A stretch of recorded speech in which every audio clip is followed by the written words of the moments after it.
আপনি আবার এমডি স্যারের চেয়ারে বসছেন? আপনার সাহস দেখতে আমি অবাক হচ্ছি। সিকিউরিটি কই এখানে? সিকিউরিটি!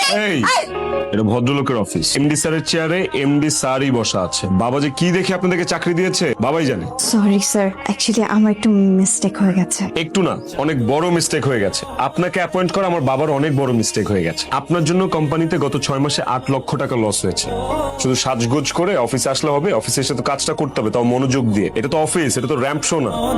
আমি এই কোম্পানিতে জয়েন করার পর থেকে আপনার সব কাজ আমিই করছি। এখন একটু নিজের কাজ নিজে করেন, আমি আপনার কাজ করতে পারবো। এই হইলো একটা মধ্যবিত্তের সমস্যা। কুমিরের লেজ দিয়া কান চুলকাইতে যায়, কুমিরের খাবার হয়ে যায়, কুমিরের পেটে চলে যায়। আরে আপনার ভিতরে তো কোনো রসকসি নাই। বাই হাউস থেকে ফোন এসেছিল, আপনি নাকি তাদের কাছে কমিশন চেয়েছেন? না স্যার, আমি একদমই এমন মেয়ে না। আপনি কেমন মেয়ে সেটা আমার চেয়ে ভালো আর কে জানে বলুন। আমাদের মধ্যে এমন একটা ইনসিডেন্ট হয়েছে যে ফার্স্ট থেকে আমার সম্পর্কে আপনার একটা নেগেটিভ ধারণা, তাই আপনি আমাকে ভুল বুঝতেছেন। ব্যাপারটা একদমই এমন না। সাবজেক্ট ডাইভার্ট করবেন না। কি লাগবে আপনার বলেন। স্যার, আপনি কেন বুঝতেছেন? এই অফিসে যদি কেউ কাজ করে থাকে তাহলে আমার থেকে বেশি কাজ এই অফিসে কেউ করে না, আর আমি সেটা একদম পারফেক্টলি করি। আপনি এই কয়দিন অফিসে যে পরিমাণ লস করিয়েছেন, আমি চাইলে কিন্তু আপনার পানিশমেন্ট দিতে পারতাম।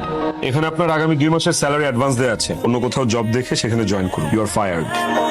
আপনার মতো একজন উচ্চ শিক্ষিত, উচ্চ রাগী, সৎ এবং নিষ্ঠাবান কর্মচারী আমাদের দরকার নেই।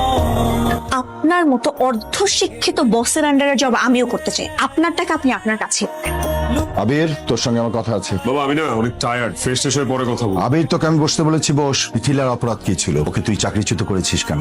অলরেডি মিথিলা তোমাকে বিচার দিয়ে দিয়েছে। মিথিলা বলেনি, মার্কেটিং থেকে শুনলাম। মিথিলাকে অবশ্য আমি ফোন দিয়েছিলাম, ওর মোবাইল বন্ধ পেলাম। তাহলে বাসায় চলে যাও। বাসার অ্যাড্রেস নিশ্চয়ই জানো। ওকে বাসা থেকে ডেকে এনে আবার চাকরি দাও। কি রে বাসায়, তুই ঠিক আছিস? মায়ের রিপোর্ট ভালো না রে, তুই তো জানিসই মা কতটা সিক। তার উপর জবটাও চলে গেছে।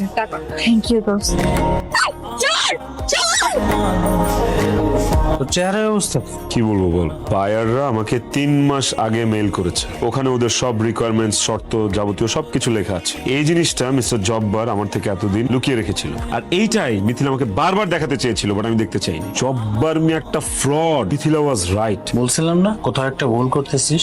আমি মিথিলার পিসিতে সব ফাইল চেক করছি। তুই জানোস না তোর প্রতিষ্ঠানে ও অনেক প্রায়োরিটি দিত। মিথিলা অনেক দক্ষ এবং স্বচ্ছ, ভালো একটা মেয়ে। তোকে আমি না একটা জরুরি কাজের জন্য ফোন দিছি। তুই আমার না কিছু টাকা ধার লাগতো। আসলে হঠাৎ করে না আমার 50,000 টাকা ছিনতাই হয়ে গেছে।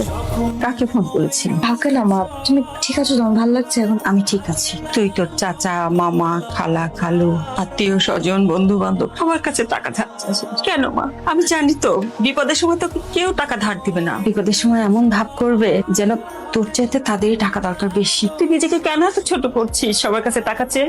কেন? আমি আর কি করব বলো, আমার কাছে তো আর কোনো অপশন নাই।